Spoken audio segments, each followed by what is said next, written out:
আমি বিধবা হয়ে পড়েছিলাম। আমার স্বামীর চলে যাওয়ার পর জীবনটা সম্পূর্ণ বদলে গিয়েছিল। একাকিত্ব আমাকে এতটাই গ্রাস করেছিল যে আমি কিছু ভুল সিদ্ধান্ত নিয়ে ফেলেছিলাম, যা কেবল আমার প্রয়োজন মেটানোর জন্য আমাকে আরও বেশি দিশেহারা করে তুলেছিল।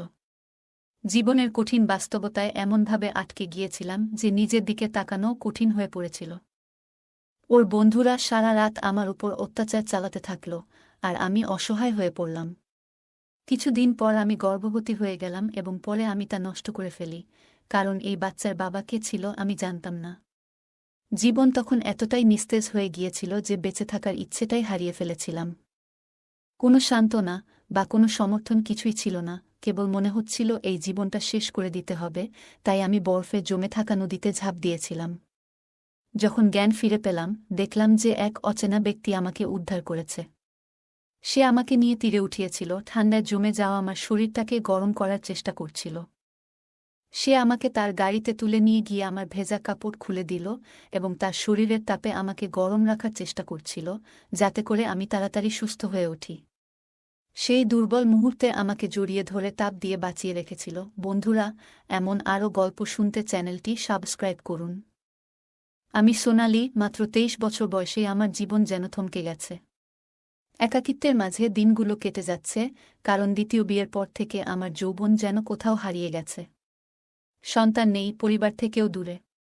8 বছর বয়সে আমাকে বিয়ে করিয়ে দিয়ে পরিবারের সবাই যেন নিজেদের দায়িত্ব শেষ করেছে। আমার ভাই চেয়েছিল আমি এমন একজনকে বিয়ে করি যার বয়স আমার থেকে দ্বিগুণ। আমার স্বামী সুমন 35 বছর বয়সী, তার প্রথম স্ত্রী তাকে ছেড়ে চলে গেছে। তার বাবা মা তাদের বাড়িতে আমাকে গ্রহণ করেছিল। শ্বশুর শাশুড়িরও একটি ছেলে ছিল, কিন্তু আমার কোনো সন্তান নেই। নিজের অসহায়ত্বের চোখের জল ফেলতাম, কারণ আমি দেখতে খুব সুন্দরী, আর বিয়ের পরেও আমি আমার স্বামীকে ছুঁতে পারিনি। তিনি বলেছিলেন আমি অসুস্থ, তাই আমাকে স্পর্শ করবেন না। তবে 4-5 দিন পর তিনি আমার কাছে আসেন, আর আমি বাধ্য হয়ে তাকে মেনে নিই। আমার স্বামী খুব রাগী, তবে তিনি সব সময় আমাকে যত্ন নিতেন। কিন্তু পরে তিনি প্রায় সব বিষয়েই রাগ করতে শুরু করলেন। 4 বছর ধরে আমাদের বিবাহ ঠিকঠাক চলছিল, কিন্তু এক মহিলার কারণে আমি পুরোপুরি বিধ্বস্ত হয়ে পড়লাম। তিনি আমাকে এমন কিছু সত্য বলেছিলেন যা এতদিন আমার কাছে গোপন ছিল। আমার স্বামী আমাকে বিয়ে করেছিলেন, কিন্তু এখন আমার ভাইয়ের কারণে আমি আমার মায়ের বাড়িতেও যেতে পারি না। আমার শাশুড়ি আমাকে বাড়িতে না আসার নির্দেশ দিয়েছিলেন। হঠাৎ এক সকালে আমার স্বামী ঘুম থেকে উঠতে পারলেন না। ডাক্তার আসার পর জানা গেল আগের রাতে তিনি হার্ট অ্যাটাকে মারা গেছেন। তিনি যেই হোক না কেন, তিনি আমার স্বামী ছিলেন। এখন আমি সম্পূর্ণ একা হয়ে গেছি। একাকী রাতগুলো যেন দীর্ঘ হতে শুরু করল। প্রতিদিন রাতে মনে হতো তিনি যেন আমার দিকে এগিয়ে আসছেন, আর আমার যৌবন যেন আমাকে নিঃসঙ্গতা এবং কষ্টের সঙ্গে গ্রাস করছে।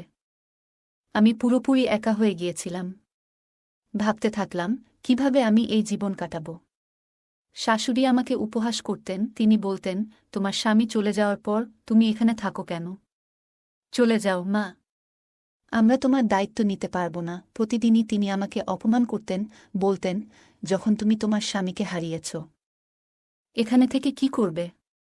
তুমি তো সন্তানও জন্ম দিতে পারোনি, তোমার এখানে কোনো অধিকার নেই। শাশুড়ির এই অবমাননা আমার জীবনকে অসহনীয় করে তুলেছিল, কিন্তু আমার জন্য আরও দুঃখ লেখা ছিল।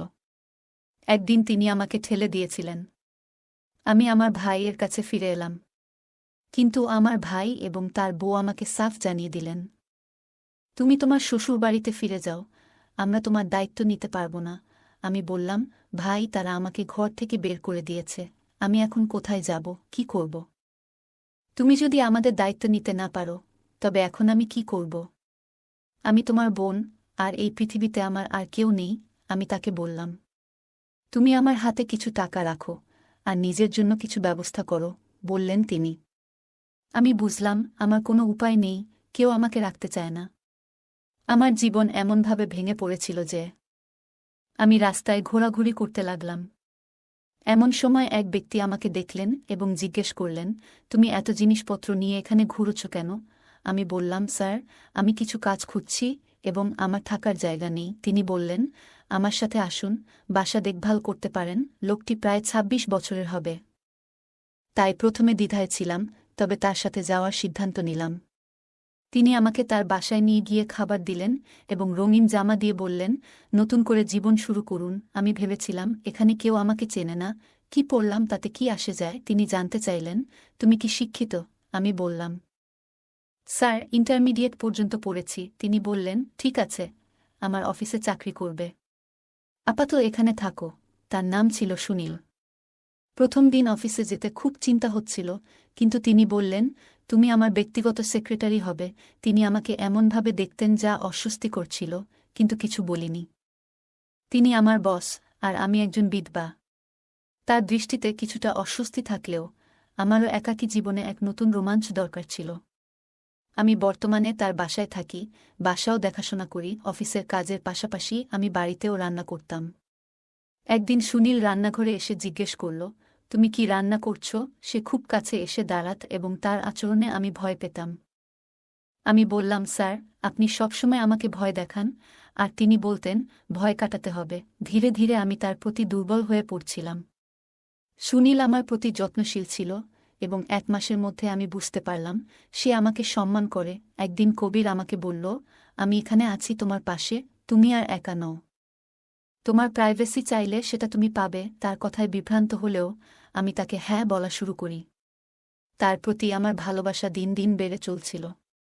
একদিন বললাম, সুনীল, তুমি আমাকে খারাপ সময় সমর্থন করেছ। আমি তোমার কৃতজ্ঞতা প্রকাশ করতে পারছি না। একদিন প্রবল বৃষ্টি শুরু হল, বজ্রপাতের আলোয় সবকিছু সাদা হয়ে গেল। বৃষ্টির ফোঁটা আমার শরীর ভিজিয়ে দিল।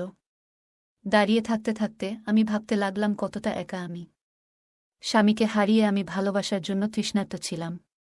যদিও তিনি আমার জীবনের সাপোর্ট ছিলেন, এখন আমি সম্পূর্ণ একা। আমার বলতে এখন আর আমার কেউ নেই। বৃষ্টির মধ্যে দাঁড়িয়ে হঠাৎ সুনীল তার গাড়ি থামিয়ে আমার কাছে এসে দাঁড়াল। আমার ভেজা শরীর দেখে বলল, তুমি খুব সুন্দর, আমি তোমার জন্য পাগল।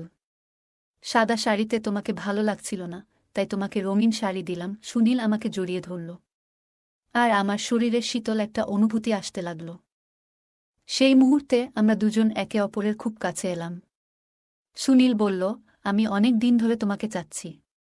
এই দূরত্ব আজ মিটে যাক। আমি সুনীলকে সত্যিই ভালোবাসতাম, তাই সেদিন আমি আর তাকে কিছু বলিনি। আমি জানতাম না যে আমি আমার জীবনে আরও কিছু ভুল করতে যাচ্ছি, যা আমার জীবনকে আরও দুর্বিষহ করে তুলবে। আমার একাকিত্বে একজন সাপোর্ট প্রয়োজন ছিল, যে আমার ভালোমন্দ সবকিছুতেই পাশে থাকবে। সেই রাতে আমি সুনীলকে গভীরভাবে ভালোবাসলাম এবং মনে হল আমার জীবন যেন আবার নতুন করে শুরু হচ্ছে। আমি সুনীলকে বিশ্বাস করতাম, কিন্তু বিয়ের প্রসঙ্গ এলে সে এড়িয়ে যেত। আমার আশা ছিল যে সুনীল একদিন আমাকে সমর্থন করবে, আমাকে বিয়ে করবে। কিন্তু আমার ধারণা ভুল ছিল। একদিন সুনীল তার কয়েকজন বন্ধুকে বাড়িতে নিয়ে এলো। সে আমাকে বলল, বন্ধুরা তোমার সাথে দেখা করতে চায়। আমি হাসিমুখে তাদের গ্রহণ করলাম, কিন্তু ওদের কথায় আমি চমকে উঠলাম। ওরা বলল, আজ আমরা একসাথে আনন্দ করব। আমি বুঝতে পারলাম না কি ঘটতে যাচ্ছে। আমি জানতে চাইলাম, সুনীল তো আমাকে বিয়ে করবে, তাই না? কিন্তু ওরা হাসতে লাগল। রাত বাড়তে থাকল। আমি রুম থেকে বের হতে চেষ্টা করলাম, কিন্তু ওরা আমাকে থামিয়ে দিল। সেই রাতে যা ঘটল তা আমার আত্মা পর্যন্ত নাড়া দিয়ে গেল। আমি চিৎকার করলাম, কাঁদলাম, কিন্তু কেউ আমাকে সাহায্য করল না। ওরা বারবার আমার উপর অত্যাচার চালাতে থাকল, আর আমি অসহায় হয়ে পড়লাম। আমার কিছু করার ছিল না, আমি অসহায় ছিলাম। সুনীল আমাকে ছেড়ে গেল না, এমন অবস্থায় রেখে গেল যে আমি বিছানা থেকে উঠতেও পারছিলাম না। সেই অবস্থায়ও সুনীল আমার কাছে আসতেন তার প্রয়োজনে। আমি তার হাতের খেলনা হয়ে গিয়েছিলাম, নির্জীব এবং অসহায়। কোনোভাবে আমি এই বন্দিত্ব থেকে মুক্তি পেতে চাইতাম। শীঘ্রই জানতে পারলাম আমি গর্ভবতী। আমি সুনীলকে বললাম, আমি জানি না এটা কার সন্তান। তুমি চলে যাও, আমার সাথে আর কোনো সম্পর্ক নেই। সুনীলকে রাখতে চাইনি, তাই নার্সিংহোমে গিয়ে সন্তানের গর্ভপাত করলাম। এখন আর সুনীলের কাছে ফিরে যেতে চাইনি, কিন্তু আমারও যাওয়ার জায়গা ছিল না। জীবনের কোনো ইচ্ছাও ছিল না। পাহাড়ে গিয়ে বরফের নদীর তীরে ঘোরাঘুরি করতে লাগলাম। শেষে নদীতে ঝাঁপিয়ে পড়লাম। আমি জানতাম আমাকে কেউ বাঁচাতে আসবে না, কারণ আমার কেউ নেই। সবাই আমাকে ব্যবহার করেছে। আমার জীবন শেষ হয়ে গেলেও কারো যায় আসে না, কিন্তু একজন লোক হঠাৎ নদীতে ঝাঁপিয়ে পড়ে আমাকে পাড়ে নিয়ে এলো। আমার শরীর থেকে নদীর জল বের করে দিল এবং পিঠে নিয়ে গাড়ির পিছনের সিটে নিয়ে গেল। আমি ঠান্ডায় কাঁপছিলাম, কাঁপুনি থামছিল না। হঠাৎ সে আমার শরীরের উষ্ণতা দিতে শুরু করল। সেই মুহূর্তে আমি বুঝতে পারছিলাম না তার হৃদয়ে কী চলছে। সেও কি আমার সাথে খারাপ কিছু করবে নাকি? বিভিন্ন চিন্তা আমার মাথায় ঘুরতে থাকে। আমি মরার জন্য জলে ঝাঁপ দিয়েছিলাম, কিন্তু এই অচেনা লোক আমাকে তার উষ্ণতা দিয়ে জীবন ফিরিয়ে দিচ্ছিল। আমি তোমাকে মরতে দেব না, সে জোরে বলল। অনেকক্ষণ পর তিনি গাড়ি থেকে কিছু শুকনো কাপড় বের করে আমার শরীর ঢাকলেন। তিনি আমাকে নিয়ে তার বাড়িতে ফিরলেন এবং জিজ্ঞেস করলেন, কেন তুমি নদীতে ঝাঁপ দিয়েছিলে? তোমার মতো সুন্দরী মেয়ে কেন এত বড় সিদ্ধান্ত নেবে? আমি বললাম, আমার এই পৃথিবীতে আর কেউ নেই। এবং আমি আমার জীবনের বেদনাদায়ক ঘটনা বর্ণনা করলাম। আমি কাঁদতে লাগলাম, আর তিনি বললেন, কষ্ট যতই হোক, আমাদের সাহস রাখতে হবে এবং নিজের পায়ে দাঁড়াতে হবে। তিনি বললেন, তুমি চাইলে আমার সাথে কাজ করতে পারো। আমি তার সাথে কাজ করতে শুরু করলাম। একদিন তিনি বললেন, তোমার জীবন বাঁচানোর জন্য আমি সব করতে চাই। তুমি চাইলে আমি তোমার হাত ধরতে পারি, আমরা একসাথে সুখ দুঃখ ভাগ করে নিতে পারি। আমার স্ত্রী মারা গেছেন এবং আমার একটি 2 বছরের মেয়ে আছে, যার মায়ের ভালোবাসার প্রয়োজন। তুমি তাকে ভালোবাসা দিতে পারবে? তার মুখে এই কথা শুনে আমি কান্না করতে লাগলাম, কারণ আমার একটি পরিবারের দরকার ছিল যারা আমাকে ভালোবাসবে, আপন করে নিবে। এই প্রস্তাবে আমি ভাবলাম, আমার জীবনের সমস্ত ঘটনা আমি তার কাছে লুকাইনি। সে হয়তো আমাকে সত্যিই ভালোবাসে, আর আমি তার এবং তার মেয়ের যত্ন নিতে পারি। এরপর আমাদের জীবনটা ধীরে ধীরে বদলে গেল। সে আমাকে সত্যি অনেক ভালোবাসে। সময়ের সাথে সাথে আমি তা বুঝতে পারলাম। এর আগে যারা আমার জীবনে এসেছিল তারা সবাই খারাপ মানুষ ছিল। তারা আমাকে কে মন থেকে ভালোবাসেনি, তারা শুধু তাদের প্রয়োজন মিটিয়েছিল আমাকে দিয়ে। এখন আমি তা বুঝতে পারছিলাম। কিন্তু আমার এই স্বামী সবার থেকেই আলাদা ছিল। সে আমাকে মন থেকেই ভালোবাসে। গল্পটা কেমন লাগলো জানাতে ভুলবে না। আরও মজার মজার রোমান্টিক গল্প শুনতে চাইলে ভিডিওটি লাইক, শেয়ার এবং চ্যানেলটি সাবস্ক্রাইব করতে এবং বেল আইকনটি ক্লিক করতে ভুলবে না। ধন্যবাদ।